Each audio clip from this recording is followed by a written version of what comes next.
የነሳህ አባቴ ወይ ካላገባህ ወይ ካልመነኮስክ መቆረብ አትችልም ብለውኝ የሚል ነው። ይሄም የሆነ ጊዜ አባቶች ከመቸገራቸው የተነሳ የሚሉት ነገር ይኖራል። ግን አንዳንዴ ለሆነ ችግር ተብሎ የሚፈጠር ነገር ሲቆይ አባቶቻችን ያወረሱን እየተባለ ሲተላለፍ ነው ችግር የሚመጣው። የሆነ ሰው የሆነችን ነገር ለሆነ ዘዴ ሊጠቀም ይችላል። ግን ለምን እንደተጠቀማት ያው ሰውዬ አብራርቶ በዛው ልክ ካላስቀራት ሲቀጥል ምክንያት ነገሩ አውዱ ኮንቴክስቱ ስለማይታወቅ አስቸጋሪ ይሆናል። ይሄ ተገቢ አይደለም። አንድ ሰው ያግባም ይመንኩስም ስጋውና ደሙን እየተቀበለ ከክርስቶስ ሳይለይ ኖሮ በኋላ እንደ ምርጫው እንደ እግዚአብሔርም ጥሪ የሱም ውሳኔ የሷም ውሳኔ እግዚአብሔርም ጥሪ እንግዲህ ወደሚመሩት ይሄዳል እንጂ የሆነ ጊዜ አቋርጦ ራሱን ለሰይጣን አዘጋጅቶ ቅድሚያ ሰጥቶ ቆይቶ እንደገና በኋላ ደግሞ ሰጥቶ መለመን አይነት ውስጥ መግባት የለበትም እና ይሄ ተገቢ አይደለም፣ ትክክል አይደለም። ሰው ምን ጊዜም ከስጋውና ከደሙ መለየት የለበትም። እየተማረ እየተረዳ ነው እንጂ መኖር ያለበት እንዲሁ ዝም ብሎ ቀን በመቁጠር መሆን የለበትም።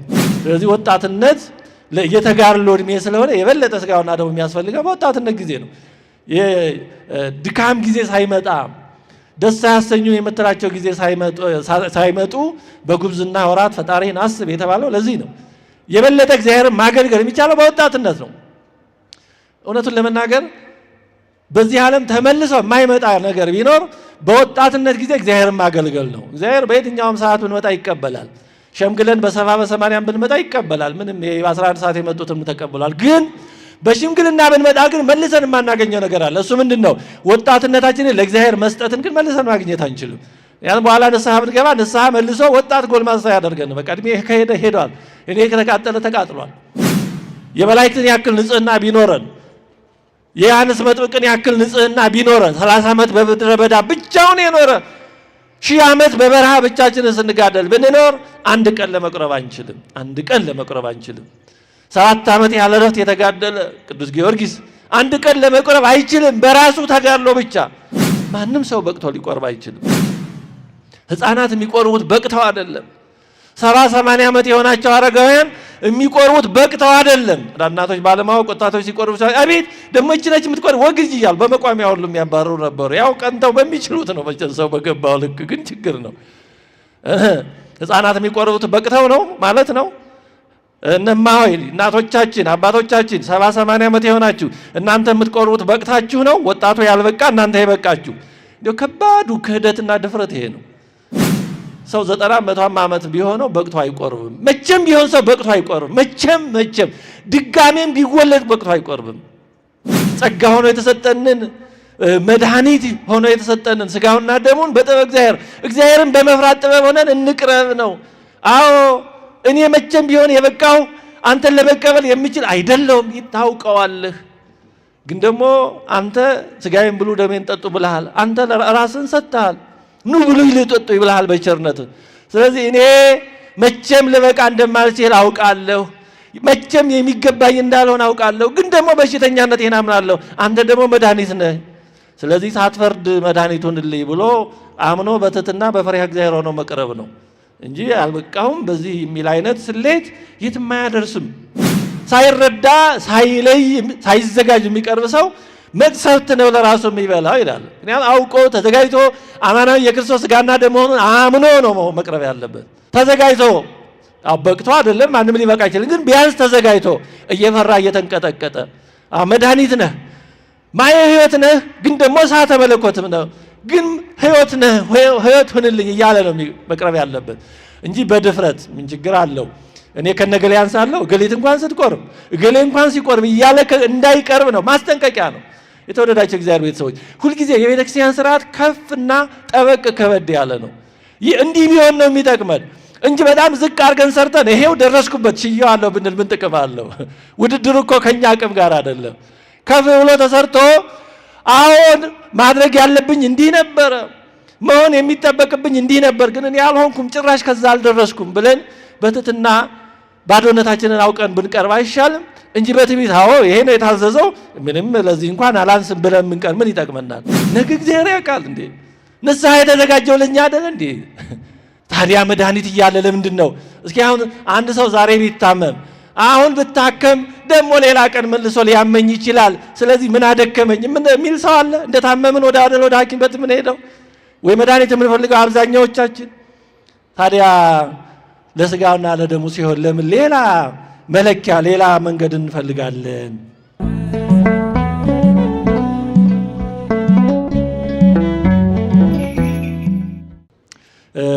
ትላንትና የነበራችሁ እንደምታስታውሱት ምስጢረ ቁርባንን በተመለከተ ጀምረን መሰረታዊ የሆኑ ነገሮችን ለማንሳት ሞክረናል። ትላንትና የተማማርነው በአጠቃላይ በምስጢረ ቁርባን የምናገኛቸውን ጸጋዎች ነው። በምስጢረ ቁርባን የምናገኘው ጸጋ ተሰፍሮ ተቆጥሮ የሚያልቅ አይደለም። አንድ ሁለት ተብሎ ተዘርዝሮም የሚፈጸም አይደለም። እንዲያው የጎላው ይነገራል እንጂ ከስጋውና ከደሙ ስንሳተፍ የምናገኘው ጸጋ በጣም የተለየ ነው። ምክንያቱም ራሱ ባለቤቱን ነው በውስጣችን የምናደርገው፣ ከሱ ጋር ነው የምንዋሃደው። ስለዚህ ከሱ ጋር ከተዋሃድን እሱ ሁሉን ስለሆነ ሁሉም የኛ ይሆናል ማለት ነው። የሚጎድልብን የሚቀረን ነገር አይኖርም። የጸጋ ማልክት የሚያደርገን አማናዊ የክርስቶስ ቤተ መቅደሶች የሚያደርገን እሱ ነው። ራሱ እሱ ከኛ ጋር ይሆናል። የጸጋ ሳይሆን አፍአዊ ሳይሆን አማናዊ ተዋህዶ ነው እና ተሰፍሮ ተቆጥሮ በቃላት የሚገለጽ አይደለም። ይሄ በመኖር ነው። ብዙ ነገሩ የሚታወቀው በመኖር ነው። ትላንት በተወሰነ መልኩ እንዳነሳ ነው ስጋውና ደሙን የሚቀበሉ ሰዎች የሚቆርቡ ሰዎች ሁላችንም የምንቆርብበት ጊዜ እንዲህ ካልሆነ መቼም ቆርበናል። ክርስቲያን የሆነ ሁሉ ቢያንስ ሲጠመቅ ቆርበዋል። ከዛ በኋላም ደግሞ እንግዲህ በተለያየ ጊዜ እና ስጋውን ደሙን የሚቀበል ሰው ራሱ ክርስቶስ ከሱ ጋር ይሆናል። ስለዚህ ንጉሥ ነው፣ ይነግሳል፣ ነግሷል። ቅዱሳን መላእክት አብረውት ይቆማሉ። ትላንት ቅዱስ ጎርጎርዮስ ነባቤ መለኮትን ሌሎችንም አባቶች አንስተናል። ስጋውን ደሙን የሚቀበል ሰው ከመላእክት ጋር ነው የሚቆመው። ሊቃነ መላእክት አብረውት ይቆማሉ። ብርሃናዊ ዘውድ ይቀዳጃል እና ይህን ሁሉ ጸጋ ነው የምናገኘው። ታዲያ ወደዚህ መቅረብ እንደሚገባን በምን ያክል ጊዜ መቅረብ እንደሚገባ የተወሰኑ ነገሮችን አንስተናል። በየቀኑ ብንችል የሚጠበቀው በየቀኑ መቁረብ እንድንችል ነው። ያው በተለያየ ምክንያት ለብዙዎቻችን ይሄ የሚቻል ተግባራዊ በሆነ መልኩ ፕራክቲካሊ በተግባር ላይቻል ይችላል። ግን ወደዛ ነው ማደግ ያለብን። ቅዱስ ዮሐንስ አፈወርቅ በአንድ በጾም ጊዜ ባስተማረው ትምህርት ላይ ጾም ዓላማው ምን እንደሆነ ጾመን ወደ ስጋውና ደሙ ካልቀረብን መጾማችን ጥቅሙ ምንድን ነው እያለ ባስተማረው ትምህርት ላይ የተወሰነ ላንሳላችሁ። እንዲህ ይላል። የጾሙ ጊዜ እያለቀና ወደ ፍጻሜው እየገሰገሰ ነው። በእውነቱ ዛሬ ግማሽ ሱባኤም ደርሰናል። የእመቤታችን የንጽሕተ ንጹሐን የቅድስተ ቅዱሳን የወላዲተ አምላክ ዕለተ ጽንሰቷም ነው። ለዚህ ሁሉ ያደረሰን አምላካችን እግዚአብሔር የተመሰገነ ይሁን። እንግዲህ ጾሙ እየተጋመሰ ነው። እሱ ደግሞ ያኔ ወደ ጾሙ ፍጻሜ ላይ ነው ይህንን የተናገረው። ስለዚህ የጾሙ ጊዜ እያለቀና ወደ ፍጻሜ እየገሰገሰ ነው። እንግዲህ እኛ ምንም የሰርቶ ካደረሰን ቀጣይ ሳምንት ያው ያልቃል ጾሙ። ስለዚህም ማለት በበለጠ ሁኔታ ራሳችንን ለቅድስና ማዘጋጀትና መስጠት ይገባናል። በውድድር ሜዳ የሚሮጡ ሯጮች ሽልማታቸውን ካጡና የማያገኙ ከሆነ መሮጣቸውና የሜዳውን ዙሪያ ደጋግሞ መዞራቸው ምንም እንደማይጠቅማቸው ሁሉ እኛም የተቀደሰውን የክርስቶስን ቅዱስ ሥጋና ክቡር ደም በንጹሕ ሕሊና ሆነን መቀበል የማንችል ከሆነ የናርሰ ነገር ይቅርታ ልድገመው። እኛም የተቀደሰውን የክርስቶስን ቅዱስ ሥጋና ክቡር ደም በንጹሕ ሕሊና ሆነን መቀበል የማንችል ከሆነ ከጾሙ ጋር በተያያዘ ከምናደርጋቸው ዘርፈ ብዙ ድካሞችና ተግባራት ሁሉ ምንም የሚተርፈን ጥቅም አይኖርም ይላል። ይሄ ማለት እንደው ጨርሶ ባዶ ነው ማለት አይደለም። ግን ዋናው ነገር ከታጣ ምን ዋጋ አለው ነው። እንደሚታወቅ አሁን በዚህ ዓለም የተለያዩ የሩጫ የውድድር አይነቶች አሉ እና የሚሸለሙት አንደኛ የወጣ ከዛ ደግሞ ሁለት ሶስት እንዲህ መቼም የተወሰነ ነው። እንደ ውድድሩ የተለያየ ነገር ሊኖረው ይችላል። ግን አብዛኛው አሯሩጦ ያው መቼም አጃቢ ሆነው ይቀራል። ይሄ ማለት ጨርሶ ምንም ዋጋ አይኖረው ማለት ላይሆን ይችላል። የሚሰጣቸው የተለያየ ጥቅማ ጥቅም ሊኖር ይችላል እንደየ አይነቱ፣ ግን እንዳሸነፉት ግን አይሆንም እና እኛም ጾመን ወደ ስጋውና ደሙ ካልቀረብን ነው እንደው ጨርሶ ጾሙ ሌላው ነገር ምንም ጥቅም የለውም እየተባለ በዜሮ እየተባዛ አይደለም። ግን ዋናውን ለምን እናጣለን ነው። የከለከለን ሳይኖር እንዳትቀርቡ ያለን ሳይኖር ዋናው ተዘጋጅቶ እያለ ለምንድን ነው ዋናውን የምናጣው ነው።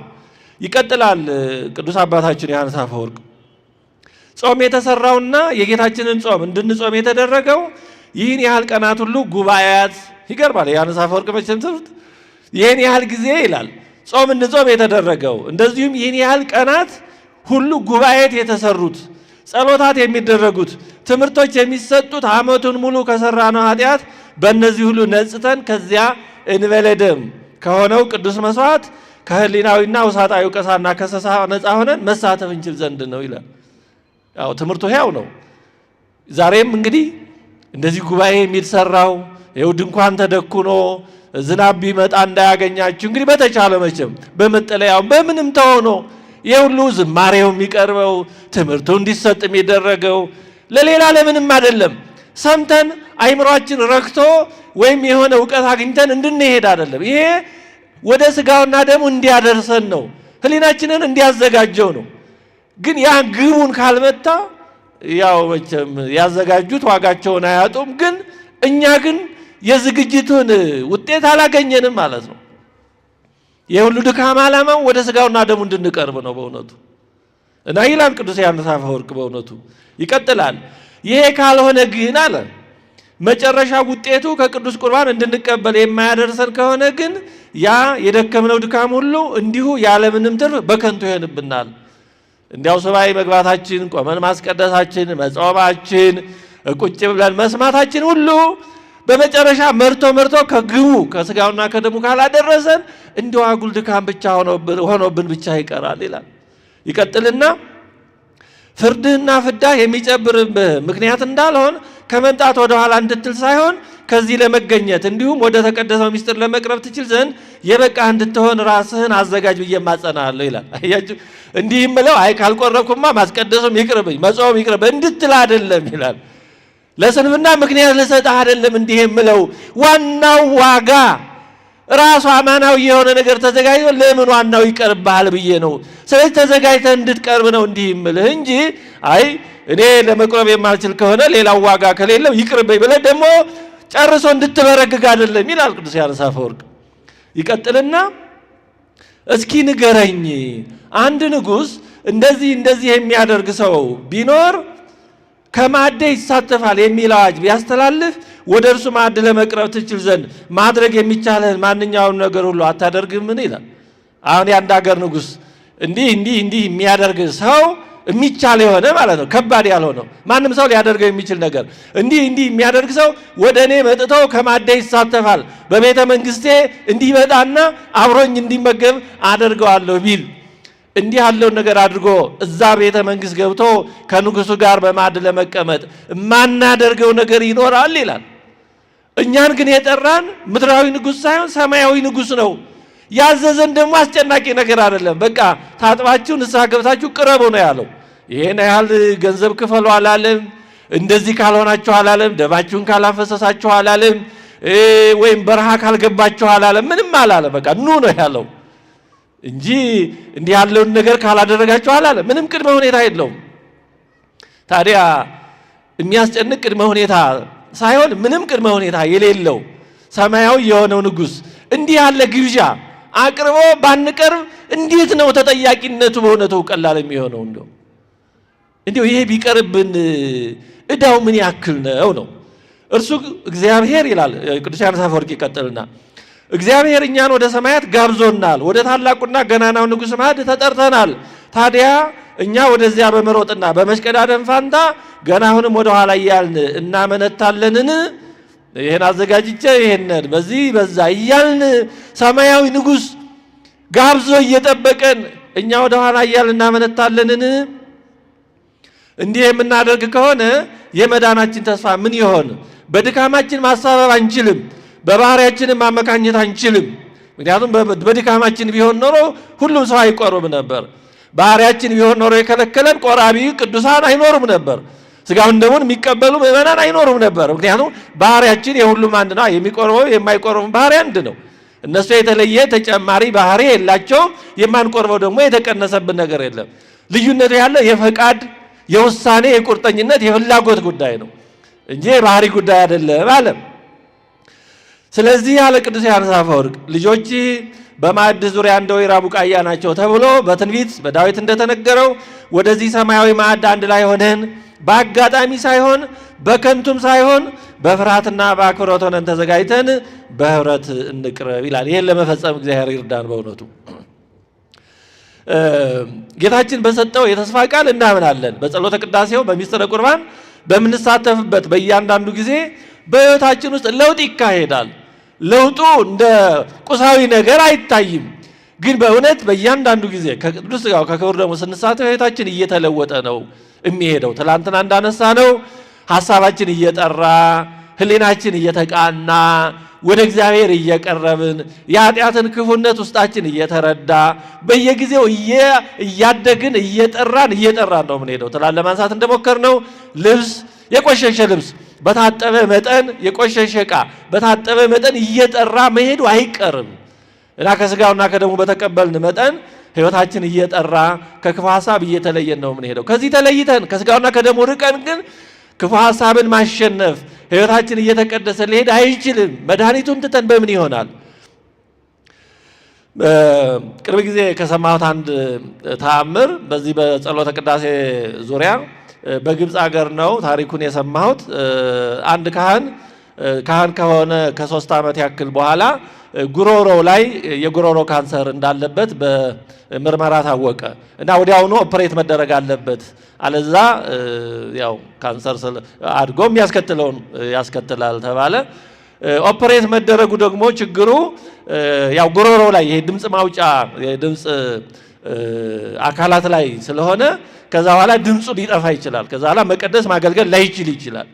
ስለዚህ በጣም ሲጨንቀው ካህኑ በዛው በግብፅ ሀገር ካሉ የእናቶች መነኮሳያት ገዳም ወደ አንዱ ወደ ነበረች አንዲት እናት ሄደ እና በትትና ዝቅ ብሎ ችግሩን ነገራት እና ጠየቀችው። በምን ያክል ጊዜ ነው የምትቀድሰው አለችው። በሳምንት 2 ጊዜ ነው የምቀድሰው እስካሁን አላት። በቃ ካሁን በኋላ የሚቀጥለውን ወር ሙሉውን አንድም ቀን ሳታስታጉል ቀድስ። ያው ሲቀድስ ይቆርባል ማለት ነው፣ የታወቀ ነው። ስለዚህ ቀድስ፣ ከዛ በኋላ ልክ ወሩ እንዳለቀ ወደ እኔ ተመለስ አለችው። አሁንም በትትና እንዳለችው ሄዶ አንዱን ወር ሙሉ ሳያቋረጥ በተከታታይ እየቀደሰ ያው ሥጋውን ደሙን እየተቀበለ ቆይቶ ተመልሶ መጣ። ከዛ እንዲመረመር አዘዘችው። ሲመረመር ካንሰሩ ሙሉ በሙሉ ጠፍቶ ምንም ሳይገኝ ነው የቀረው። እና ይሄ ሁኔታ ይላል ይህን ተአምር የጻፉት አባት ይህንን በሰሙ በአጠቃላይ ካህናት ዘንድ ጸሎተ ቅዳሴው ሥጋውና ደሙ ምን ያክል በእውነቱ ትልቅ ቦታ ትልቅ ጥቅም እንዳለው ተጨባጭ የሆነ እምነታቸውን የሚጨምር ነገር ነው ያገኙት ይላል። አሁን ይሄ ማለት እንደ ሁል ጊዜ ስለቆረብን ብቻ ካንሰር ወይም ሌላ ደዌ ይፈወሳል ማለት አይደለም። ፈውስ ያው ተአምራዊ ስለሆነ ለሁሉ ላይሆን ይችላል። ግን እግዚአብሔር ፈቃዱ ከሆነ ደግሞ እንዲህ ያለ ሊያደርግ ይችላል። እናም ዘላለማዊ ሕይወት የሚሰጥ ሥጋውና ደሙ አሁን ሐኪም እንኳን ማዳን ከሚችለው ደዌ ቢያድን ምንም የሚገርምና የሚደንቅ ነገር አይደለም። በሥጋውና በደሙ በጸሎተ ቅዳሴው የሚገኘው ረድኤት፣ በረከት፣ ጥቅም ግን እንዲህ ነው ተብሎ የሚወሰን የሚገደብ ነገር አይደለም እና ጸሎተ ቅዳሴ ሕይወታችንን የሚቀይር ኃይል መሆኑን የምንረዳው በተግባራዊ ልምምድ ነው። ፕራክቲካሊ በተግባር በመኖር ነው። ይሄ በሀተታ በገለጻ ብቻ የሚታወቅ አይደለም። ሰው በሥጋው ደሙ ሲኖር ምን ያክል ጠቃሚ እንደሆነ ምን ያህል እንደሚያነጻ እንደሚቀድስ በተግባር እያወቀው ይሄዳል። አንድ ሌላም በዚህ ዙሪያ የሰማሁት 2 ጓደኛሞች ነበሩ። አንዱ ክርስቲያን ነው፣ አንደኛው ደግሞ ክርስቲያን ያልሆነ ዝም ብሎ ሌላ እምነት የሚከተል ግን ከነዛውም ጨርሶ በቃ ምንም ያው ፕራክቲካል አቲስት የሚባለው አይነት ነው እና ግን ሁለቱ ክርስቲያኑና ጓደኛው ክርስቲያን ያልሆነ በጣም ወዳጆች፣ በጣም የልብ ወዳጆች ነበሩ። በጣም ቅርብ ወዳጆች እና አንድ ቀን ክርስቲያን ያልሆነው ክርስቲያኑን እስኪ በጸሎተ ቅዳሴ አንተ እየሄድክ በምታስቀድሰው አሳትፈኝ አለው። እግዚአብሔር እንዴት እንደሚቀሰቅስ አይታወቅም እና ብቻ አብሮ አስቀደሰ እና አብሮ ሲያስቀድስ ያው እያሾፈ ምንም እያለ ግን ያንን ክርስቲያን ያልነበረውን ጓደኛ በቅዳሴው ጊዜ ግን የቅዳሴው ዜማ ውበቱ እና የጸሎቱ ሁኔታ እዛ ያለው ድባብ በጣም ገርሞታል፣ በጣም ልቡን ማርኮታል። እንደጠበቀው ወይም አስቀድሞ እንዳሰበው ለማሾፍና ዝም ብሎ ለማፌዝ ብቻ የሚችል አልሆነም። በጣም ነገሩ እየገረመው ሳይፈልግና ሳያስበው በጣም እየመሰጠው ሄደ። እንዴ ይሄ ነገር እውነትም እግዚአብሔር ይኖር ይሆን እንዴ? የእነዚህ ክርስቲያኖች ሃይማኖት እንዴ እውነትነት ይኖረው እንዴ እያለ በኋላ አንድ ጥያቄ ጠየቀ። እግዚአብሔር ሆይ ያለ በሕይወቱ ይላል እንደው ታሪኩን የጻፈው ነው እንደው እግዚአብሔርን ከልቡ ሲያናገር የመጀመሪያው ጊዜ ነው ይላል። እንግዲህ ጸሐፊው ነው ይሄን ያለው እና እግዚአብሔር ሆይ እውነት ካለህ እንደዚሁም ደግሞ እነዚህ ክርስቲያኖች የሚሉት ይሄ ሥጋውና ደሙ እውነት ከሆነ የሆነ እኔ ልረዳው የምችለው ምልክት አሳየኝ ብሎ ወደ እግዚአብሔር ጠየቀ። ወዲያው ምንም ያየው ነገር የለም። ወዲያው በሆነ ቅጽበት የተፈጠረ ነገር የለም። በኋላ ግን ያ ክርስቲያን ጓደኛው ሥጋውና ደሙን ተቀብሎ ሲመለስ ይላል። እንደው ከዛ በፊት እንደው በጣም ወደዚህ ሳልሄድ በጣም የገረመው ይላል ከጸሎቱ ከዜማው ውበት ሌላ በጣም የገረመው በቁርባኑ ጊዜ ሁሉም አይነት ሰው ሀብታሙም ድሃውም ሽማግሌውም ወጣቱም ከአንድ ማዕድ መቀበላቸው ነው በጣም ያስገረመው ይላል። አሁን እኛ ይሄን ሁሌ ስለምንኖርበት ላይ ገርመን ልብ ላንለውም እንችል ይሆናል። የተወደዳችሁ እግዚአብሔር ቤተሰቦች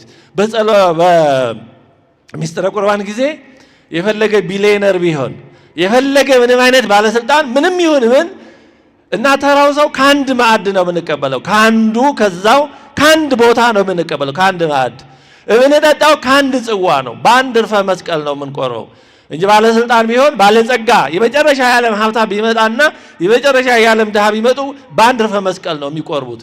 ለዛኛው ሻለ ያለ ለዚህኛው አይደረግም። ከአንድ ማዕድ ነው የምንቀበለው። አሁን እኛ ስለምንኖርበት ልብ ላንለው እንችል ይሆናል። የ80 የ90 ዓመት ሽማግሌ የሚመጣ ሕፃኑም ከአንድ ማዕድ ነው የምንቀበለው። ከአንድ ጽዋ ከአንድ ጻሕል ነው። ይሄ በጣም የሚገርም ነው።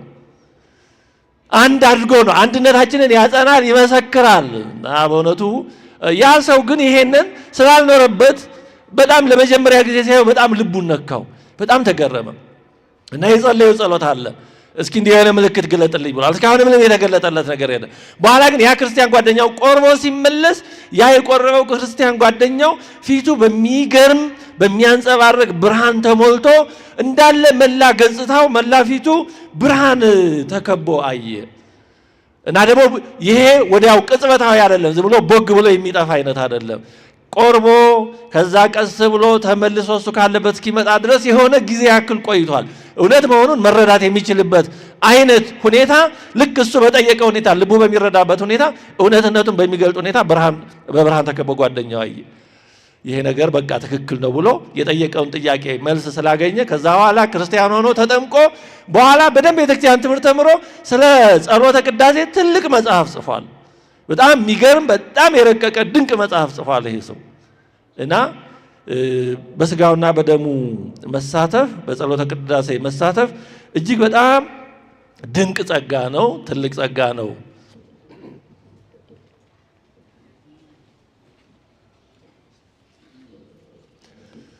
እሺ እግዚአብሔር ያክብራችሁ። አረፍ በሉ። አባታችን እንኳን ደህና መጡ። አሁን ከዚህ በኋላ በሚኖሩን ጊዜያት አጠር አድርገን የምናየው እንዳንቆርብ የሚያደርጉን ምክንያቶች ምንድናቸው የሚለውን ጉዳይ ነው። እንግዲህ የተወሰኑ ምክንያቶችን እናነሳለን፣ ያው ያሉትን ማለት ነው። እንግዲህ ቅዳሴው ሲጀመር ቅድመ ግብዓተ መንጦላዕት ይሄ ሁሉ አይነት ጸሎቶች አሉ። እነዛን እንግዲህ የሥርዓት ቅዳሴ ትምህርት ስለሆነ ወደዛ ሳንገባ ሃሌሉያ ተብሎ እመቦ ብእሲ ምእመናን ዘቦአ ውስተ ቤተ ክርስቲያን በጊዜ ቅዳሴ ወኢሰምዐ መጻሕፍተ ቅዱሳተ ወኢታገሰ እስከ ይፈጽሙ ጸሎተ ቅዳሴ ወኢተመጠወም ቁርባን ይሰደድም ቤተ ክርስቲያን ብሎ አብረን በዜማ እያልን ይሄን አዋጅ እናውጃለን። እና ምንድነው የምንለው? በቅዳሴ ጊዜ ወደ ቤተ ክርስቲያን የገባ ሰው ቢኖር ከምእመናን ወገን ወደ ቤተ ክርስቲያን የገባ ቅዱሳት መጻሕፍትን ሰምቶ ጸሎተ ቅዳሴው እስኪያልቅ ጠብቆ ታግሶ ከስጋውና ከደሙ የማይቀበል ሰው ቢኖር እንዲህ ያለው ሰው ከቤተ ክርስቲያን ይለይ እንላለን። ግን በራሳችን ላይ ነው የምንለው ማለት ነው። አንዳንድ ጊዜ ዜማ ማጣፈጫ መመሰጫ ነው። እንደው ቅዱስ ባስልዮስ ምን ይላል? የሰው ልቡና እንደደነደነ አይቶ እግዚአብሔር ዜማን ሰጠ ይላል። ዜማ ማለስለሻ ነው። ምክንያቱም አሁን በገጸ ንባብ የምንለው በዜማ ሲሉት ጊዜ ይሰጣል፣ ለማስታወስ፣ ለማዘከር፣ ለማጣፈጥ። አሁን ደረቁን ብላ ከማለት መቼም የሆነ ማጣፈጫ ሲኖር ጣፍጦ ለስልሶ ይበላል። ዜማ ማጣፈጫ ነው፣ እንደዛ ነው። ግን አንዳንዴ ማጣፈጫው ደግሞ ምግቡን እንዳያስረሳ ነው ማለት በዜማው ተውጠን በዜማው ብቻ እየተሸጋገረን ሐሳቡን እንዳንዘነጋው ነው። ደግሞ መቼም ሁሉ ነገር ጥንቃቄ ከጎደለው አስቸጋሪ ነው እና የምንለው ይሄንን ነው። በቅዳሴ ጊዜ ወደ ክርስቲያን የሚገባ ሰው ቅዱሳት መጻሕፍትን እንዲሰማ ነው አንዱ። ሁለተኛ ቅዳሴውን እንዲጨርስ ነው። ሶስተኛ ደግሞ ከስጋውና ከደሙ እንዲቀበል ነው። ይሄን የማያደርግ ሰው ቢኖር ከቤተክርስቲያን ይለይ የእግዚአብሔርን ሕግ አፍርሷልና የነፍስና የሥጋ ንጉሥ በሚሆን በሰማያዊ ንጉሥ ፊት መቆምን ማቃሏልና ሐዋርያት በሲኖዶሳቸው እንዲህ እንዳስተማሩን ይላል። ስለዚህ ቅዳሴው ራሱ ሲጀምር ማንም ሰው እንዲቆርብ ነው የሚያዘው ማለት ነው። በተለይ ከፍሬ ቅዳሴ በኋላ ያለው የሚቀረው ቆራቢ ነው። ጻውንሰ ክርስቲያን ከተባለ በኋላ ማለት ነው። እስከዛ በቀኖና በምን ያሉ በተለያየ ቆይተው ጻው ሲባል ይወጣሉ። ከዛ በኋላ የሚቀረው እንዲቆርብ ነው። ፍሬ ቅዳሴ የሚባለው ለዚህ ነው። ታዲያ በዚህ ሁኔታ እያስቀደስን ግን በሚፈለገው ልክና ሁኔታ ከስጋውና ከደሙ እንዳንሳተፍ የሚያግዱን የሚከለክሉን ፈተና ምክንያት የሚሆኑን ምንድናቸው? የተወሰኑትን ለማንሳት ሞክራለሁ። አንደኛው በጣም ኃጢአተኛ ስለሆንኩ እኔ ለዚህ የተገባው ልሆን ስለማልችል የሚል ነው። እኔ ስጋውን ደሙን ለመቀበል የተገባው አይደለሁም ኃጢአተኛ ነኝ የሚል ነው። እንግዲህ ትሕትና ያለበት ይመስላል፣ ግን ማስተዋል ከሌለበት ስንፍናም ሊሆን ይችላል። እንግዲህ መቁረብ የሚችሉት እንደዚህ ማለት እኔ ኃጢአት አለብኝ መቁረብ አልችልም ማለት መቁረብ የሚችሉት ምን የሌለባቸው ናቸው እያልን ነው ማለት ነው። ኃጢአት የሌለበት ነው እያልን ነው ማለት ነው። ግን ኃጢአት የሌለባቸውና ፍጹማን የሆኑ ሰዎች ብቻ ከሆኑ መቁረብ የሚችሉት እነዚህማ መቁረብ ምን ያደርግላቸዋል? ምክንያቱም ፍጹማን ሆነዋል። ኃጢአት የሌለባቸው ከሆኑ ፍጹማን ከሆኑ መቁረብ ውስጥ እንዲያው ምን ያደርግላቸዋል? አያሰኝም ወይ? እና ይሄ የስንፍና አነጋገር ነው። ራሱ ባለቤቱ ለስም አጠራሩ ክብር ምስጋና ይግባውና ህሙማን ያሐስስዎ ለአቃቤ ሥራይ ዋኮ ጥኦያን አለ። ባለመድኃኒትን የሚፈልጉት ምኖች ናቸው አለ። ባለመድኃኒትን የሚፈልጉት ምኖች ናቸው? ጤነኞች ናቸው? አይደሉም፣ በሽተኞች ናቸው አለ። ጤነኛማ ሐኪም አያስፈልገውም። ምናልባት ዛሬ ቼክአፕ እንዲህ የምንለው አለ። ያም ቢሆን የህማም ስጋት ስላለ ነው። ስለዚህ ራሱ መድኃኒት ሆኖ የመጣው ለእኛ ለበሽተኞች ነው፣ ኃጢአተኞች ሊሆን ነው ማለት ነው። ስለዚህ የምር ኃጢአተኝነታችንን የምናምን ከሆነ እንዲያውም ስጋውና ደሙ የሚያስፈልገው ለእኛ ነው። ግን ይሄ በአፍ እንዲህ እንላለን እንጂ ኃጢአተኛ ነኝ የምንለው ከልብ ስለማይሆን ነው እንጂ ከልብ ኃጢአተኛ ነኝ ካል ቁጥር አንድ ቆራቢዎች እኛ ነበር መሆን ያለብን። እንዲህ አንድ ሰው ከተራበ ምንድን ነው የሚያስፈልገው? ርቦኛል የሚል ሰው ምንድን ነው የሚያስፈልገው? ረሃብ ልሞት ነው የሚል ሰው የሚያስፈልገው ምንድን ነው? ምግብ ማራቅ ነው። ከዛ ሰው በጣም ርቦኛል ልሞት ነው ግን መብላት አልፈልግም ካለ የሰው ታሟል ማለት ነው። ጠምቶኛል በጣም ውሃ ጥም ጠምቶኛል ጉሮሮዬ ተይዟል ካለ ለዚህ ሰው የሚያስፈልገው ምንድን ነው? ስለዚህ በጣም ኃጢአተኛ ነኝ ካልን ቁጥር አንድ ለእኛ የሚያስፈልገው ቅዱስ ሥጋውና ክቡር ደሙ ነው ማለት ነው። ለእኛ ነው የሚያስፈልገው። ጸሎተ ቅዳሴ ይህን ደጋግሞ ያነሳል፣ ለኃጢአተኞች የተዘጋጀ ስለመሆኑ። ለምሳሌ አንድ ቦታ ላይ ምን ይላል? ቅዱስ ሥጋውን ክቡር ደሙን የሰጠን አምላካችን ቡሩክ ነው፣ የኃጢአት ማስተስሪያ ሊሆን ለዘላለም እንድድንበት ዘንድ ለእርሱ ምስጋና ይግባው ለዘላለሙ አሜን ይላል። የኃጢአት ማስተስሪያ እንዲሆነን ከኃጢአታችን እንድንበት ዘንድ የተሰጠ መድኃኒት ነው። መዝሙር 41 ላይ ከመያፈቅር ሀየል አባንቅተ ማያት ከማሁ ታፈቅር ነፍሴ ሀበ አምላኬ ሕያው ይላል። ከማሁ ታፈቅር ነፍሴ ሀበ እግዚአብሔር ጸማት ነፍሴ ሀበ አምላኬ ሕያው ማዜ የበጽሕ ወሬ ገጹ ለአምላክ። ዋላ ውሃ በተጠማ ጊዜ በምድረ በዳ በጣም ወደ ምንጭ ውሃ እስኪያገኝ ድረስ በጣም እንደሚቸኩል ነፍሱ እንደምትጨነቅ እኔም ወደ አምላኬ ለመድረስ ቸኮልኩ ጓጓሁ ይላል። ይህንን አንድ የቤተክርስቲያን አባት ሲተረጉምን አለ ዋላ እባብ ይበላል ይባላል። ግን እባቡን ሲበላው ያው የእባቡ መርዝ በሰውነቱ ተሰራጭቶ ያንገበግበዋል። ያን መርዙን የሚያረክስለት ውሃ ነው። ስለዚህ ውሃ በጣም ይፈልጋል። ውሃ እስኪያገኝ ድረስ ይጨነቃል። ውሃ አግኝቶ ሲጠጣ ግን ያ መርዙ በሰውነቱ የተሰራጨው ስለሚረክስለት እረፍት ያገኛል። ስለዚህ እረፍት የሚሰጠው በሰውነቱ ተሰራጭቶ ከሚያስጨንቀው መርዝ እረፍት የሚሰጠው መርዙን የሚያረክስለት ውሃን ስለሆነ ውሃ እስኪያገኝ እንደሚጨነቀው ይላል። እኛም አለ ከሰኞ እስከ ዓርብ ወይም እስከ ቅዳሜ በዓለም ተሰማርተን በተለያየ ስራ ስንኖር ኃጢአት በተለያየ መንገድ እየገባ እንደ መርዝ ያስጨንቀናል አለ። በሰንበተ ክርስቲያን ቤተክርስቲያን መተን ስጋውና ደሙን ስንቀበል ያ ወደ ውስጣችን ገብቶ የነበረው የኃጢአት መርዝ ይረክሳል፣ እረፍት እናገኛለን አለ። ስለዚህ በሰንበተ ክርስቲያን ቤተክርስቲያን መተን ስጋውን ደሙን እስክንቀበል ድረስ ነፍሳችን እንዲህ ትቸኩላለች፣ ትጨነቃለች አለ። ስለዚህ በእውነት ኃጢአት አስጨንቆን ከሆነ ስጋውን ደሙን እስክናገኝ ድረስ ነው መቸኮል ያለብን። ስለዚህ ኃጢአተኛ ነኝ ግን አልቆርብም ማለት ይሄ ማሾፍ ነው። እውነቱን ለመናገር እንደዛ ነው፣ ቀልድ ነው፣ ከልብ አለማሰብ ነው። የምር ኃጢአተኛ የሆነ ሰው ካለ ቁጥር 1 ስጋውና ደሙ የሚያስፈልገው ለዛ ለኛ ነው። የተጠማ ማንም ቢኖር ይምጣና ይጠጣ ብሎ ጌታችን እንደተናገረው ይምጣና ይጠጣ ያለው ቅዱስ ስጋውን ክቡር ደሙን ነው። የምር ከተጠማን ኃጢአት ካስጠማን ካስጨነቀን ስጋውን ደሙን መቀበል ያለብን እኛ ነን። ራእይ ምዕራፍ 7 ቁጥር 13-14 ላይም ልብሳቸውን አጥበው በበጉ ደም አነጹ ይላል። ስለዚህ በኃጢአት የቆሸሸ ሰውነት ልብስ የተባለ ሰውነታችን ነው የሚነጻው በበጉ ደም ነው፣ በሌላ በምንም አይነጻም። በኃጢአት የሚቆሽሸው ይሄ ሰውነታችን በሌላ አይነጻም። ንስሐ መዘጋጃ ነው፣ ሌላ ሁሉ መዘጋጃ ነው፣ አስፈላጊ ነው። ግን ያ ኃጢአት ተለጥፎ ወይንም ወደ ውስጥ ገብቶ ተዋህዶ የበከለው እኛነታችን የሚጠራው የሚነጻው የሚቀደሰው ንጹህ የሚሆነው በስጋውና በደሙ ነው። ስለዚህ ኃጢአተኛ ነኝ የምንል ከሆነ በእውነት የተዘጋጀው ለኛ ነው በእውነት። ስለዚህ ኃጢአተኛ ነኝ የሚለውን እንደው ለአፍ ያክል እንዲያው ከስጋውና ደሙ ለመራቅ ያክል ለግብር ይውጣ ሳይሆን ከምር ኃጢአተኝነታችንን ካመንን ከሁሉ አስቀድሞ ስጋውና ደሙ የሚያስፈልገው ለኛ ነው። እውነት አንዳንደኛ እኮ ግን የምንገርምም ነገር አለን በእውነቱ። እኛ በሽተኞቹ እያለን ህፃናትን ነው የምናቆርበው። ያው እነሱ በራሳቸው ማዘዝ ስለማይችሉ ይሆናል። እነሱም በራሳቸው ማዘዝ ሲችሉ ሲያድጉ እንደኛ ይተውታል። አያችሁ፣ ምክንያቱም እኛ ካደግን በኋላ ወላጆች ስንቆርብ ካላዩ ህፃናትም ሲያድጉ የሚኮነው እንደዛ ነው ይመስላቸው። የማትቆርቡ ወላጆች ዝም ብሎ ልጅን ማቆረብ ብቻ በተግባር መጥፎ ትምህርት ነው እያስተማራቸዋቸው ያለው። ምክንያቱም ዛሬ እነሱ ማዘዝ ስለማይችሉ ታስቆርቧቸዋላችሁ። ሲያድጉ ግን እናንተ ስታድጉ ስለማትቆርቡ እነሱም አይቆርቡ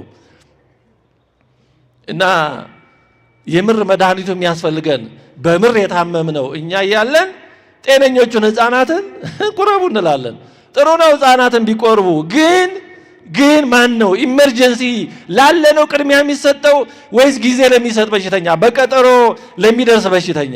ደሙ የሚፈስ ህይወቱ አደጋ ላይ ያለው እያለ የለም ይሄ ይቆይ፣ ሌላው ጤነኛው ቀስ ብሎ የሚደርሰው እሱ ቅድሚያ ይሰጠው እኮ ነው እያልን ያለ ነው። እና የምናደርገው ነገር በእውነቱ ግራ ይገባል። እንዲያው እሱ መቼም ያው ድካማችንን ስለሚያውቅ እሱ እንደሚያደርግ ያድርገን እንጂ የምናደርገው ነገር በእውነቱ በጣም አስቸጋሪ ነው። ከልብ ካዩት በራሳችን ላይ የማፌዝ የመቀለድም አይነት ነገር ያለው ነው የሚመስለው በእውነቱ። ሌላው ሁለተኛ አልበቃሁም የሚል ነው። ከኃጢአተኛ ነኝ ጋር የተገናኘ ነው። ግን ይሄኛው ደግሞ ትንሽ እንደው እንደዛኛው እኔ በጣም ኃጢአተኛ ነኝ ባይልም ግን አልበቃሁም እኔ መች በቅቼ ይላል። ስጋውን ደሙን ለመቀበል እኔ በየት በኩል ኧረ ይላል። እና እንዲህ ያሉ ትትና የሚመስሉ ነገሮች አሉ፣ ግን ውስጣቸው ስንፍና ከዛም ያለፈ የሆኑ ነገሮች አሉ። መቁረብ የሚችሉት የበቁት ናቸው ወይ ቢባል አይደለም ነው። ምክንያቱም ማንም በቅቶ መቁረብ አይችልም። የተወደዳቸው እግዚአብሔር ቤተሰቦች እንኳን እኛ ሰዎች ስጋ የለበስን ይቅርና መላእክትም እንኳን ስጋውና ደግሞ ለነሱ የተሰጠ ጸጋ አይደለም እንጂ እንደው መቁረብ ይቁረቡ ቢባል በቅተው መቁረብ አይችሉም። ለመቁረብ ብቁ አይደሉም ማንም ለመቁረብ። ምክንያቱም የምንቀበለው ራሱ ክርስቶስና መለኮት የተዋሃደውን ስጋ ነው የምንቀበለው። ታዲያ አምላክን ለመቀበል ማን ብቁ ይሆናል? ማንም ብቁ ሊሆን አይችልም። የመላእክትን ያክል ንጽህና ቢኖረን የዮሐንስ መጥምቅን ያክል ንጽህና ቢኖረን 30 ዓመት በምድረ በዳ ብቻውን የኖረ 1000 ዓመት በበረሃ ብቻችንን ስንጋደል ብንኖር አንድ ቀን ለመቁረብ አንችልም። 7 ዓመት ያለ እረፍት የተጋደለ ቅዱስ ጊዮርጊስ አንድ ቀን ለመቁረብ አይችልም። በራሱ ተጋድሎ ብቻ ማንም ሰው በቅቶ ሊቆርብ አይችልም። ህፃናት የሚቆርቡት በቅተው አይደለም። 70-80 ዓመት የሆናቸው አረጋውያን የሚቆርቡት በቅተው አይደለም። አንዳንድ መቼም ያለ ትምህርት የሚደረግ ነገር ብዙ ጊዜ አስቸጋሪ ነው፣ ያለ መረዳት። ወጣቶች ሲቆርቡ ሲያዩ አንዳንድ እናቶቻችን ዛሬ እንኳን እግዚአብሔር ይመስገን በትምህርት ተስተካክሎ ይሆናል ብዬ ተስፋ አደርጋለሁ። ግን ቀደም ሲል እንደዚህ ነበር። አንዳንድ እናቶች ባለማወቅ ወጣቶች ሲቆርቡ ሲያዩ አቤት ደግሞ እቺ ነች የምትቆርብ ወግጅ እያሉ በመቋሚያ ሁሉ የሚያባርሩ ነበሩ። ያው ቀንተው በሚችሉት ነው መቼም ሰው በገባው ልክ፣ ግን ችግር ነው። ህፃናት የሚቆርቡት በቅተው ነው ማለት ነው። እነማሆይ እናቶቻችን አባቶቻችን 70-80 ዓመት የሆናችሁ እናንተ የምትቆርቡት በቅታችሁ ነው። ወጣቱ ያልበቃ እናንተ የበቃችሁ። እንዲያው ከባዱ ክህደትና ድፍረት ይሄ ነው። ሰው 90-100 ዓመት ቢሆነው በቅቶ አይቆርብም። መቼም ቢሆን ሰው በቅቶ አይቆርብም። መቼም ድጋሜም ቢወለድ በቅቶ አይቆርብም። የምንቆርበው በቸርነቱ ብቻ ነው። መድኃኒት አድርጎ ስለሰጠን እሱ ቸር ስለሆነ ሰጠን። ንቅረብ ለመድኃኒተ ሕይወት ወቅድሳተ በጥበብ እግዚአብሔር ንንሳ ዘተወ በለነ ጸጋ ቅዳሴ ጊዜ ላይ እንዳለው ጸጋ ሆኖ የተሰጠንን መድኃኒት ሆኖ የተሰጠንን ስጋውና ደሙን በጥበብ እግዚአብሔርን በመፍራት ጥበብ ሆነን እንቅረብ ነው። አዎ እኔ መቼም ቢሆን የበቃው አንተን ለመቀበል የምችል አይደለሁም፣ ታውቀዋለህ። ግን ደግሞ አንተ ስጋዬን ብሉ ደሜን ጠጡ ብለሃል። አንተ ራስን ሰጥተሃል። ኑ ብሉ ይልጠጡ ይብልሃል በቸርነት። ስለዚህ እኔ መቼም ልበቃ እንደማልችል አውቃለሁ። መቼም የሚገባኝ እንዳልሆን አውቃለሁ። ግን ደግሞ በሽተኛነቴን አምናለሁ። አንተ ደግሞ መድኃኒት ነህ። ስለዚህ ሳትፈርድ መድኃኒቱንልኝ ብሎ አምኖ በትሕትና በፈሪሃ እግዚአብሔር ሆኖ መቅረብ ነው እንጂ አልበቃሁም በዚህ የሚል አይነት ስሌት የትም አያደርስም። ጸሎተ ቅዳሴያችን ላይ ወደ መጨረሻው ላይ ዲያቆኑ ነጽር ይላል። ነጽር ማለት ለይተህ አስተውለህ ስጥ ማለት ነው። ስጋው ደሙ ድርገት ሆኖ ሊወርድ ሊሰጥ እየተቃረበ ስለሆነ ዲያቆኑ ነጽር፣ አዋጁ የዲያቆን ነው እና አስተውለህ ስጥ ይላል። በዚህ ጊዜ ካህኑ ቅዱሳት ለቅዱሳን ቅዱስ የሆነው ስጋውና ደሙ ለተቀደሱ ለተዘጋጁ ነው ይላል። ታዲያ ማን ነው የተዘጋጀ ነው? ስጋውና ደሙ ቅዱስ የሆነው ስጋውና ደሙ ለማን ነው የሚገባ? ለማን ነው ቅዱስ የሆነ? ማን ነው ስጋውን ደሙን መቀበል የሚችል? በዚህ ጊዜ በተሰጥኦ ምን እንላለን? ዲያቆኑ ነጽር አለ፣ ካህኑ ቅዱሳት ለቅዱሳን አለ። ከዛ ተሰጥኦ ምን የሚል ነው?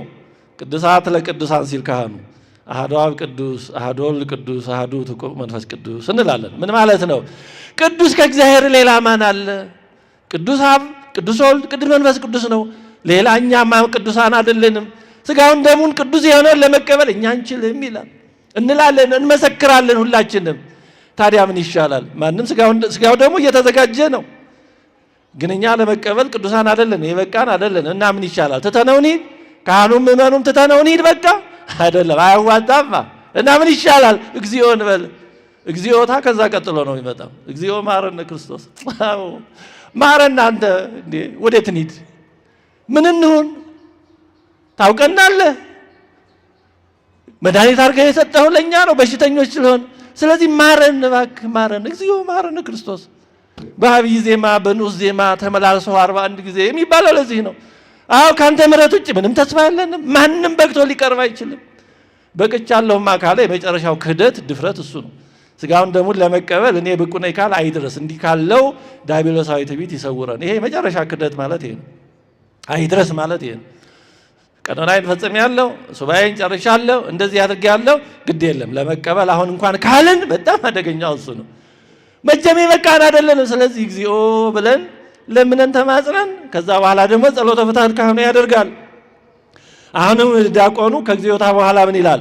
ለውስተ ንስሐ ሀለውክሙ አትቱ ርእሰክሙ፣ በንስሐ ውስጥ ያላችሁ ራሳችሁን ዝቅ ዝቅ አድርጉ ይላል። ያኔ መሬት ላይ እንወድቃለን። ካህኑ ጸሎት ያደርጋል። አምላካችን እግዚአብሔር ሆይ በንስሐ ውስጥ ወዳሉት ወገኖች ተመልከት፣ እንደ ይቅርታህን ብዛት ይቅር በላቸው፣ እንደ ቸርነትን ብዛት በደላቸውን አጥፋላቸው፣ ከክፉ ነገርም ሁሉ ጠብቃቸው፣ ሰውራቸው፣ የቀደመ ስራቸውን ይቅር ብለህ በሰላም ነፍሳቸውን አድን፣ ከቅድስት ቤተክርስቲያንህ አንድ አድርጋቸው እያለ ይጸለያል። ይህ ጸሎት ይፈጸምልን ይደረግልን።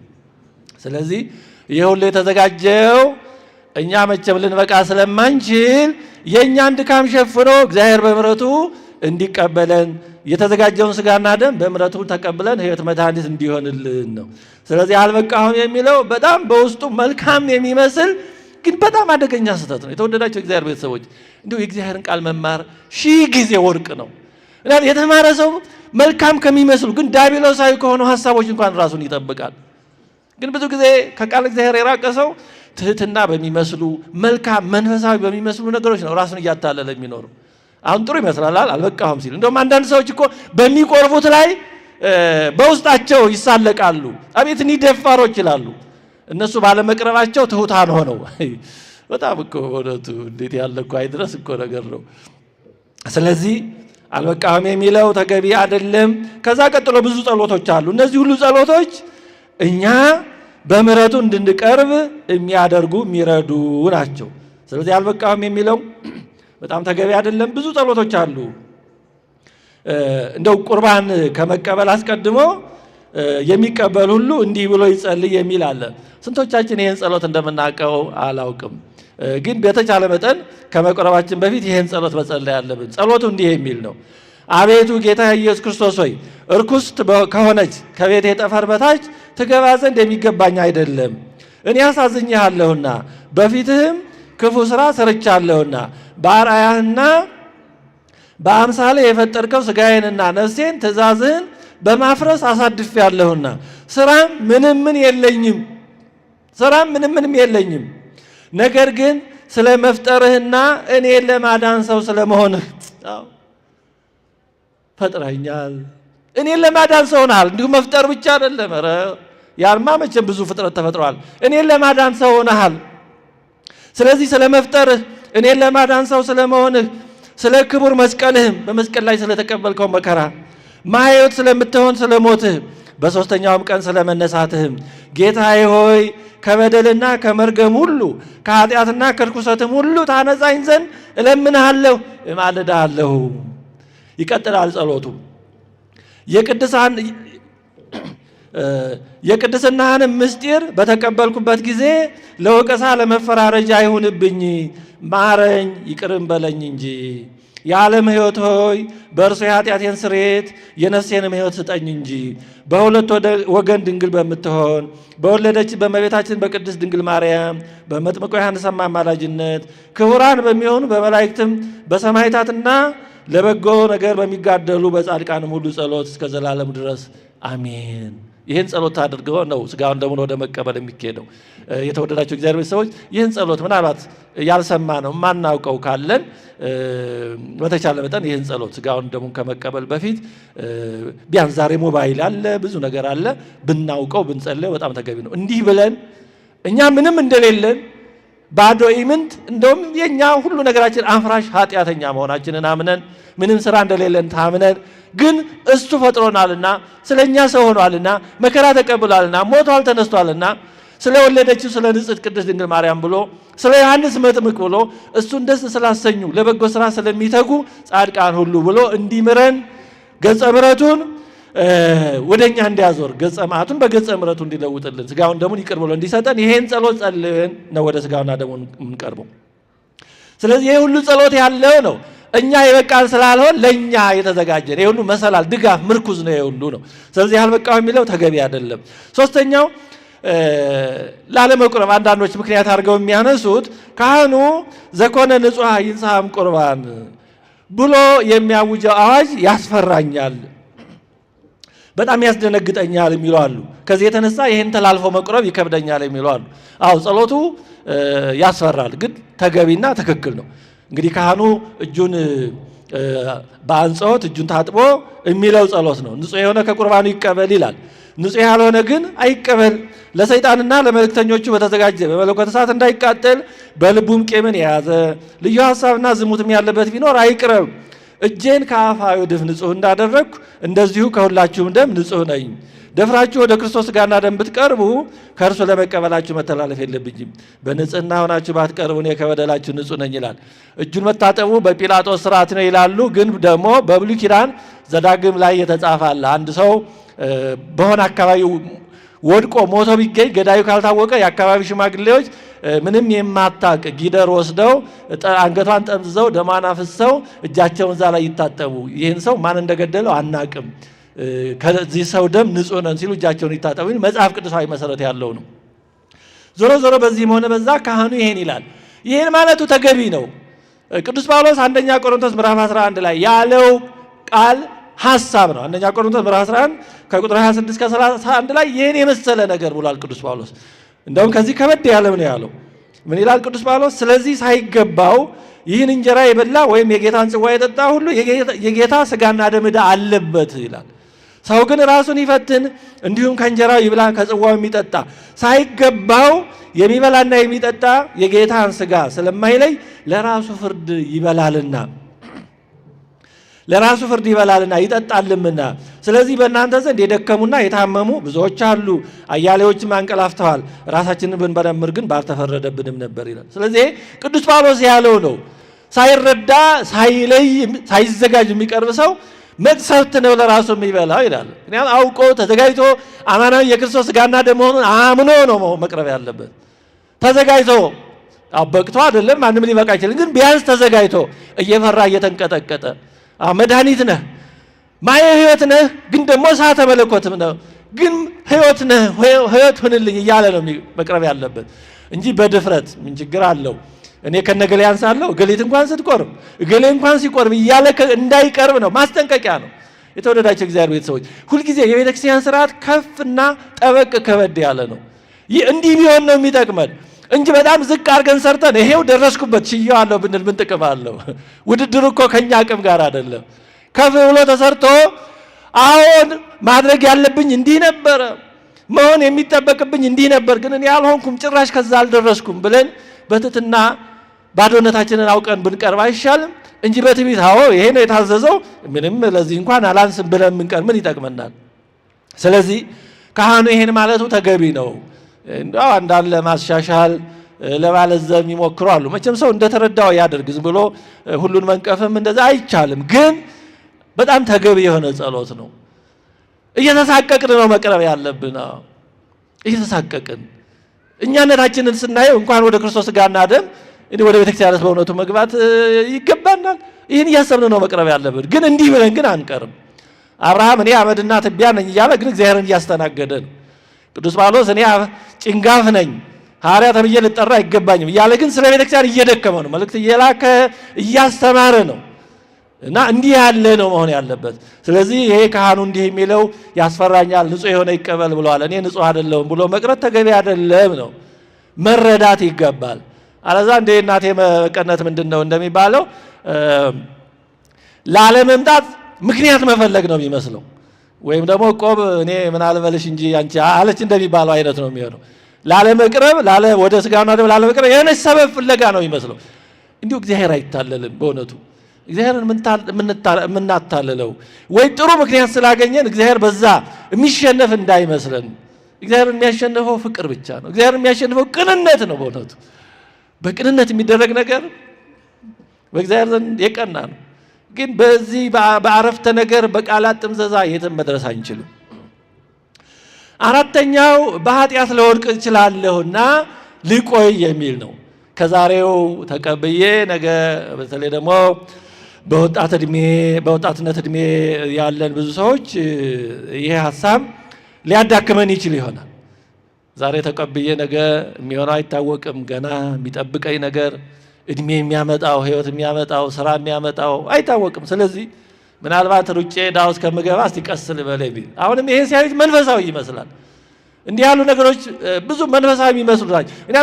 የራቁትማ ርቀዋል። አሁን ቀርበን ግን በደንብ ደግሞ ቀርበን እንዳንጠቀም የሚያደርጉ ነገሮች ናቸው እነዚህ እና ልወድቅ እችላለሁ የሚለው ነው። አዎ ማንኛችንም ልንወድቅ እንችላለን። ምንም ከመውደቅ አደጋ ነፃ የሆነ ሰው የለም። ሰው እስከሆነ ድረስ እስከምንሞትባት ቅጽበት ድረስ ልንወድቅ እንችላለን። እስከ መጨረሻ ድረስ 70-80 ዓመት ቢሆነን እንኳን ከመውደቅ አደጋ ነፃ አይደለንም። በእውነቱ አይድረስ ነው። በማንኛውም ቅጽበት ምንም ነገር ሊመጣ ይችላል። ግን ገና ሰማይ ይሰበራል ተብሎ እንደሚባለው ወይም ቅዠት ተፈርቶ ሳይተኛ አይታደርም እንደሚባለው ነገን ለነገ መስጠት ተገቢ ነው። እንደምናውቀው የመጀመሪያዎቹ ቆራቢዎች ቅዱሳን ሐዋርያት ናቸው።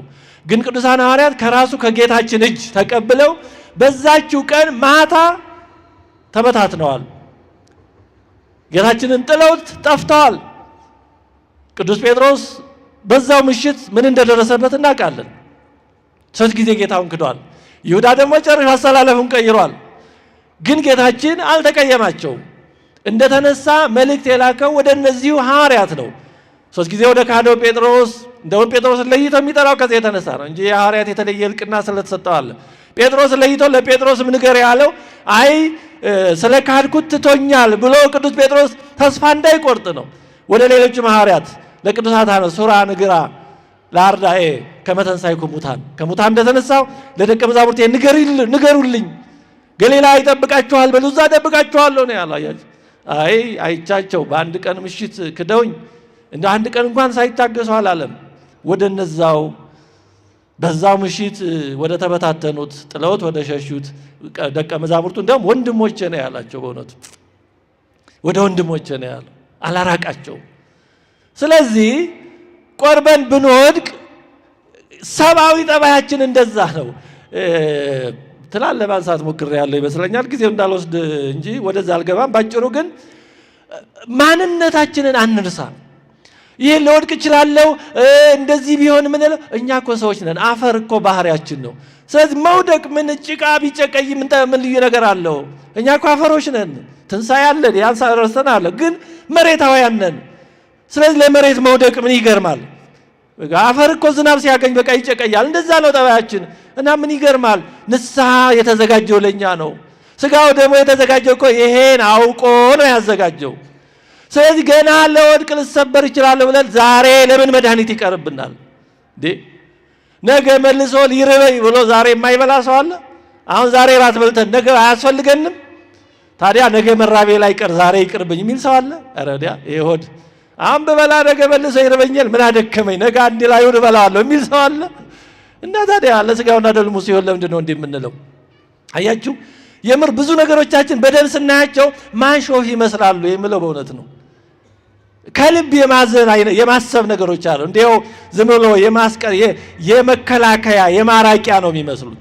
ስለዚህ ነገን ለባለቤቱ ሰጥተን ዛሬ እንቁረብ፣ ነገ ደግሞ እግዚአብሔር ያውቃል። ነቢዩ ሚክያስ ምን አለ? ሚክያስ 7:8 ላይ ጠላቴ ሆይ በወድቅ እነሳለሁና በጨለማም ብቀመጥ እግዚአብሔር ብርሃን ይሆንልኛልና በእኔ ላይ ደስ አይበልሻል። በወድቅ ምን ሆናለሁ አለ? እነሳለሁ። ግን በተገላቢጦሹ በወድቅ ምን ሆናለሁ እያል ነው፣ በዛው እቀራለሁ። እንዲህ ይባል ለሰይጣን መንገድ አትስጡት እኮ የተባለው ለዚህ ነው። ስለዚህ ጋውና ደሙን አለመቀበል ለሰይጣን ቅድሚያውን መስጠት ነው። ይኸው እየጠበቅኩ ነው ሰይጣን ና እኮ እያል እየጋበዝ ነው እኮ ነው። ይኸው ተዘጋጅቼ የምጠብቀው አንተን ነው፣ ድቀትን ነው የምጠብቀው። እንዲህ ሰው ሞት ይመኛል፣ ሰው ድቀት ይመኛል፣ ሰው መነሳትን ጽድቅን እንዲሁ ባንችለው ባናደርገው እንኳን በጎ መመኘት እያለ ሰው መጥፎ እንዴት ይመኛል በራሱ ላይ? እውነት የጤና እኮ አይደለም። ስለዚህ ነገ እግዚአብሔር ያውቃል እንዴ? ንስሐ የተዘጋጀው ለኛ አይደል እንዴ? ታዲያ መድኃኒት እያለ ለምንድን ነው? እስኪ አሁን አንድ ሰው ዛሬ ቢታመም አሁን ብታከም ደግሞ ሌላ ቀን መልሶ ሊያመኝ ይችላል። ስለዚህ ምን አደከመኝ የሚል ሰው አለ? እንደታመምን ወደ ሐኪም ቤት ምን ሄደው ወይ መድኃኒት የምንፈልገው አብዛኛዎቻችን። ታዲያ ለስጋውና ለደሙ ሲሆን ለምን ሌላ መለኪያ ሌላ መንገድ እንፈልጋለን? ስለዚህ ነገ ለራሱ ያስባልና ለነገ አትጨነቁ የተባለው እንዲህ ስለሆነ ነገን የሚያቀሱ ስላለ ዛሬን እንቀበል። ነገ ሌላ ቀን ነው። አንድ ሴት ነበረች አሉ ብዙ መሬት ያላት፣ ይሄ የመሬት ባለሀብት የመሬት ከበርቴ የምትባል አይነት እና መሬት ያከራየቻቸው ጭሰኞች ምኖች ቤት ያከራየቻቸው ብዙዎች አሉ እና እሑድ ቅዳሜ ሁሌ ትቆርባለች እና ግን ያው ከስራ እንግዲህ ከምኑ ጋር የተለያየ የሚያገናኛት የሚያጋጫት ጉዳይ ይኖራል እና ዓርብ ማታ እየዞረች አሉ በየሰዎቹ ቤት እየዞረች በራቸው ላይ እየወደቀች እግራቸው ላይ እየወደቀች ይቅር በሉኝ እኔ እሑድ ቅዳሜ ስጋውን ነው እቀበላለሁ ይቅር በሉኝ ትላለች። እነዛ ደግሞ እንዲህ ያለው ጉዳይ ይሄ ሳይፈታ ይሄ ሳይቋጭ ይሏታል። ተውት፣ እሱን እርሱት፣ እሑድ ቅዳሜን እርሱት፣ ሰኞ ማክሰኞ እናወራበታለን ትል ነበር ይባላል። እንደዚህ መሆን ያስፈልጋል። በቃ ያልተቋጨ ጉዳይ ካለ በቃ እናገኘዋለን። እሱ እንዴ እሱ እስኪቋጭ እኛ ቀድመን የተቋጨን ስደው ከክርስቶስ ጋር ተለያይተን እንቅር እንዴ? ስለዚህ እንደዚህ ማሰብ ያስፈልጋል። መቼስ ችግሩን ካሰቡት እኮ ምንም አይነት ነገር ስራ መስራት አይቻልም። ሰው ፍቺን ካሰበ እኮ ማግባትም ላይኖር ነው። አይ ምን ዋጋ አለው እያሉ የተፋቱ አንዳንዶችን እያዩ ካቀሩ ያው መጋባትም አይኖርም፣ ምንም ነገር አይኖርም። የሰው ልጅ ሲወለድ መቼም እንዲያድግ ነው የሚጠበቀው። ግን የተወለደ ሁሉ ላያድግ ይችላል። ታዲያ የተወለደ ሁሉ ላያድግ ይችላል ተብሎ መውለድ ይቅር ይባላል እንዴ? እና በአንዳንድ በሚሆኑ ችግሮች ለምን ዋናውን ነገር እንተዋለን ነው። ስለዚህ በኃጢአት ለወድቅ ስለምችል የሚለው በጣም የተሳሳተ ነው። ነገር ለእግዚአብሔር እንስጥ። እግዚአብሔር እንዲጠብቀን ራሳችንን አሳልፈን እንስጥ። ባለፈ በገደፈ የሚመጣው ደግሞ ተጋድሎ ነው። መንገድ እየወደቁ እየተነሱ ነው። ሰው መንገድ የሚሄደው መቼም ለመውደቅ ብሎ መንገድ የሚሄድ ሰው የለም። ሽፍታ እንዲያገኘው ሌባ እንዲያገኘው ብሎ መንገድ የሚሄድ ሰው የለም። ግን መንገድ ከተሄደ ዘንድ የሚገጥመው አይታወቅም። መንገድ ላይ ያለውን እንዳመጣጡ ማለፍ ነው መቼስ እንጂ ገና ለገና እንዲህ ሊኖር ይችላል መንገድ ላይ ተብሎ ቁጭ ተብሎ ይቀራል እንዴ? ስለዚህ ይህንንም በዛ መንገድ ማየት ይገባናል። አምስተኛው ወጣት አይቆርብም ስለሚባል ነው የሚሉ አሉ። ይሄ ያው ከትምህርት ጉድለት ነው። እንዲህ ያለው ማን ነው? ስተት ነው። ወጣት አይቆርብም እንደዚህ የሚሉ አንዳንድ አባቶችን አሉ በማለት ከስጋውና ከደሙ የሚልቁ ይኖራሉ። ይሄ ስተት ነው፣ ምንም ጥያቄ የለውም። ወጣት ሽማግሌ ተብሎ አይለይም። እንደውም ይልቁንም ስጋውና ደሙ የሚያስፈልገው ለወጣቶች ነው። ምክንያቱም በተጋድሎ ላይ ተጋድሎ የሚጸናው በተጋድሎ እድሜ ላይ ያሉ ወጣቶች ናቸው። ቅድም እንዳነሳ ነው የበለጠ ትጥቅ የበለጠ ዝግጅት የሚያስፈልገው መቼም ጦር ሜዳ ግንባር ያለ ወታደር ይመስለኛል እንጂ ከጦርነት ርቆ ከግንባር በጣም ርቆ ያለ ወታደር አይመስለኝም ብዙ ትጥቅም ዝግጅትም የሚያስፈልገው። ስለዚህ ወጣትነት የተጋድሎ እድሜ ስለሆነ የበለጠ ስጋውና ደሙ የሚያስፈልገው በወጣትነት ጊዜ ነው። የድካም ጊዜ ሳይመጣ ደስ ያሰኙ የምትላቸው ጊዜ ሳይመጡ በጉብዝና ወራት ፈጣሪን አስብ የተባለው ለዚህ ነው። የበለጠ እግዚአብሔርን ማገልገል የሚቻለው በወጣትነት ነው።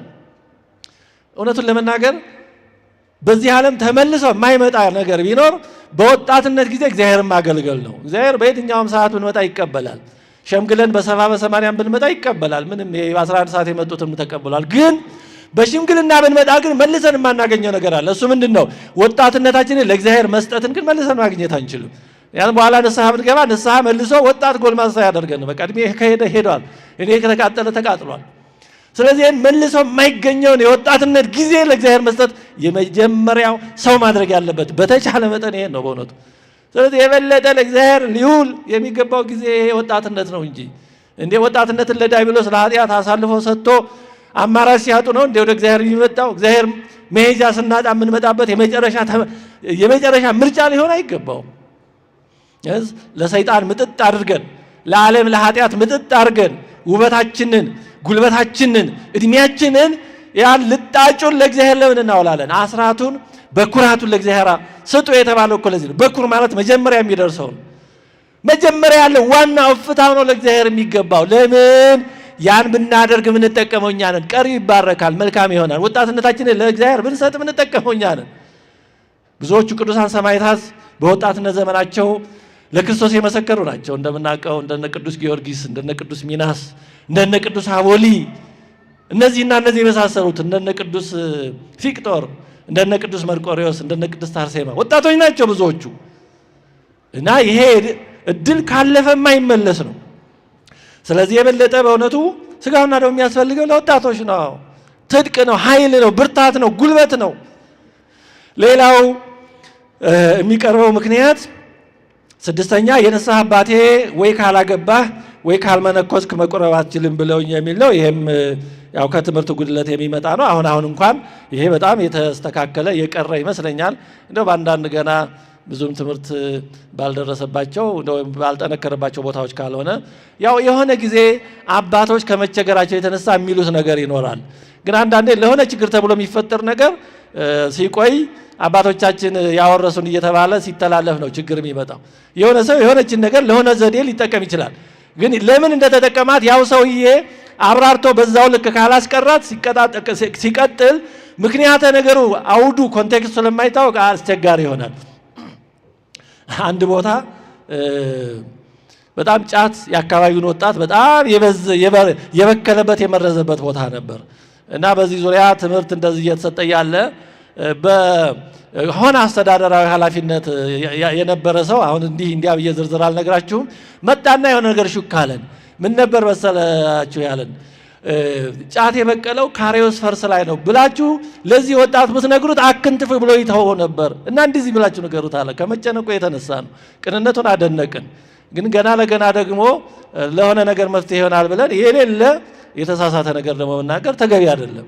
ያን ነገር ደግሞ ሌላ ዳጣ ያመጣል እና ይሄ ወይ ካላገባ ወይ ካልመነኮስክ የሚለው ያው ወጣት ሆኖ ሳይረዱ ቢቀርቡ ፈተና ሊሆንባቸው ይችላል ከሚል ጭንቀት የተፈጠረ ሊሆን ይችላል። መቼም እንደዛ ብዬ ልገምት በበጎነት። ግን ይሄ ተገቢ አይደለም። አንድ ሰው ያግባም ይመንኩስም ስጋውና ደሙን እየተቀበለ ከክርስቶስ ሳይለይ ኖሮ በኋላ እንደ ምርጫው እንደ እግዚአብሔርም ጥሪ የእሱም ውሳኔ የእሷም ውሳኔ እግዚአብሔርም ጥሪ እንግዲህ ወደሚመሩት ይሄዳል እንጂ የሆነ ጊዜ አቋርጦ ራሱን ለሰይጣን አዘጋጅቶ ቅድሚያ ሰጥቶ ቆይቶ እንደገና በኋላ ደግሞ ሰጥቶ መለመን አይነት ውስጥ መግባት የለበትም እና ይሄ ተገቢ አይደለም፣ ትክክል አይደለም። ሰው ምንጊዜም ከስጋውና ከደሙ መለየት የለበትም። እየተማረ እየተረዳ ነው እንጂ መኖር ያለበት እንዲሁ ዝም ብሎ ቀን በመቁጠር መሆን የለበትም። ሌላው ሰባተኛው የሥራዬ ሁኔታ ለመቁረብ ስለማይመች ስለማይፈቅድ የሚሉ አሉ። ከመቁረብ የሚከለክል ምንም ስራ የለም።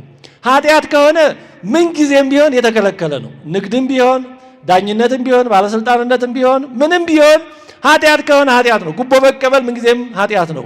ሰው ማንገላታት ምንጊዜም ኃጢአት ነው። ማጭበርበር፣ የማይገባውን ትርፍ ማግበስበስ፣ የዕቃው ጥራት ውስጥ ያልሆነ ይሄ ሁሉ የተከለከለ ነው። ምንጊዜም እንደ ክርስቲያን ስለሚቆርብ ስለማይቆርብ አይደለም። ከዚህ ውጭ ምንጊዜም የተከለከለው ነገር ብቻ ነው ከስጋውና ደሙ የሚከለክለው እንጂ ለመቁረብ የተለየ የሚከለክል የማይከለክል ነገር የለምና የሥራዬ ሁኔታ ነው የሚለውም ተገቢ አይደለም። ከዚህ ያለፈ ነገር ካለ ከንስሐ አባት ጋር መነጋገር ነው። ትምህርታችንን እየጨረስን ነው። የመጨረሻው የሚነሳው እና በጣም ትንሽ የሚያስቸግረው ነገር በእውነቱ የባልና የሚስት አንዱ ፈቃደኛ ሲሆን ሌላኛው ያለመሆን ጉዳይ ነው። ይሄ ያው የካህናትም ትልቁ ሸክማቸው ይሄ ይመስለኛል። ሁለቱም ተስማምተው የሚቆርቡ ሲሆኑ ሰየው እንዴት ደስ ይላል በእውነቱ። ግን ደግሞ ሁሉ አይሟላምና ሚስት ወይ ባል እንቁረብ ሲል ሌላኛው ገና ነኝ እንቆይ እያለ የተለያየ ምክንያት ያቀርባል። ይሄ በጣም ከባድ ነው። እንግዲህ ብዙ የካህናትን ፈሊጥ የካህናትን ማስተዋል ጽናት ብዙ ነገር ይጠይቃል በእውነቱ። ይሄ በጣም ባለትዳርንም የተረዳው ያልተረዳውን እንዲረዳው በጣም አጽንቶ በጸሎት ከማሰብ ጀምሮ የተለያዩ መንገዶችን መጠቀምን ይጠይቃል። ይሄ በጣም አሁን በአዋጅ እንዲህ ይሁን እንዲህ አይሁን ተብሎ የማይነገር ነው። በእውነት እንዲህ ያለ በቤታችሁ እንዲህ ያለ ፈተና ያለባችሁ ባለትዳሮችን እግዚአብሔር ይርዳችሁ። በእውነቱ የቀረውን ባል ወይንም ሚስት የተዳር አጋር እግዚአብሔር ልቡን ከፍቶ ወደ ስጋውና ደሙ እንዲጠራው እንዲያቀርበው እግዚአብሔር ልቡን እንዲከፍትለት በእውነቱ እግዚአብሔር ፈቃድ ይሁን ብሎ መጸለይ ነው ተገቢ የሚሆነው። ከዛ ባለፈ ያለው ነገር ካህናት እንደ ጊዜ ግብሮ የሚያዩት ነው የሚሆነው። እንግዲህ ካህናት የተለያዩ መንገዶችን፣ ስልቶችን፣ ፈሊጦችን ይጠቀማሉ። በአዋጅ እንዲሁንም እንዲያዩም አይባልም።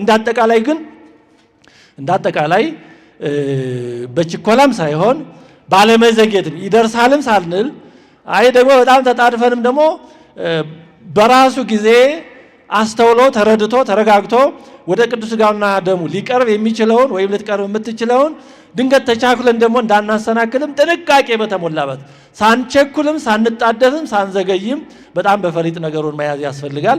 እንዳጠቃላይ ግን ወደ ሥጋውና ደሙ የማያቀርብ ሕይወት ከሆነ ምን ትርጉም አለው? ከክርስቶስ ከተለየን ትዳርስ ቢሆን ምንስ ቢሆን ምንድን ነው ጥቅሙ? ይሄ ሁሉ መንገድ ነው፣ ከእግዚአብሔር ጋር የምንኖርበት መንገድ ነው እና ዋናው ግብ ከእግዚአብሔር ጋር መኖር ነው። በሥጋውና ደሙ ከእሱ ጋር መዋሃድ ነው። ወደዚህ ለመቅረብ ይሄን ግብ አድርጎ ባልና ሚስት ይሄንን በጣም ታሳቢ ማድረግ በዚህ ጉዳይ መወያየት መነጋገር ይኖርባቸዋል። እንግዲህ በጣም ብዙ ፈሊጥና ጥበብ ይፈልጋል።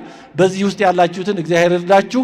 ከብዙ በጥቂቱ በሚስጥረ ቁርባን በሥጋውና በደሙ ዙሪያ የጀመርነውን ትምህርት እዚህ ላይ እንጨርሳለን። ትምህርታችንን ስናጠቃልለው በተቻለ መጠን በእውነቱ በተቻለ መጠን ወደ ሥጋውና ደሙ መቅረብ አለብን። ብንችል በየቀኑ ደጋግሜ ለማንሳት እንደሞከርኩት ግን ያ ደግሞ ለብዙዎቻችን ተግባራዊ ሊሆን ስለማይችል በተቻለ መጠን ቶሎ ወደ ሥጋውና ደሙ መቅረብ አለብን። ከሥጋውና ከደሙ በራቅን መጠን ለሰይጣን ለኃጢአት እድል እየሰጠነው ነው። ኃይላችንን እያደከምን ነው። ትጥቃችንን እየፈታን ነው። ተዘልለን ለሰይጣን ተዘጋጅተን እየጠበቅነው ነው እና እንጂ እየጠበቅንህ ነው እያልን እየጋበዝነው ነውና ከክርስቶስ ሥጋና ደም እንዳንለይ በተቻለ መጠን የምንችለውን ሁሉ ማድረግ ይኖርብናል። እግዚአብሔር አምላካችን የጎደለንን ሁሉ ሞልቶ የሚያስፈልገንን ነገር ሁሉ አዘጋጅቶ ወደ ሥጋውና ደሙ የራቅን እንድንቀርብ የምንቀበልም ደግሞ ያለ አበሳ ያለ ወቀሳ ሆነን እንድንቀበል የእርሱ የአምላካችን ቅዱስ ፈቃዱ ይሁንልን። አሜን። ስብሐት ለእግዚአብሔር።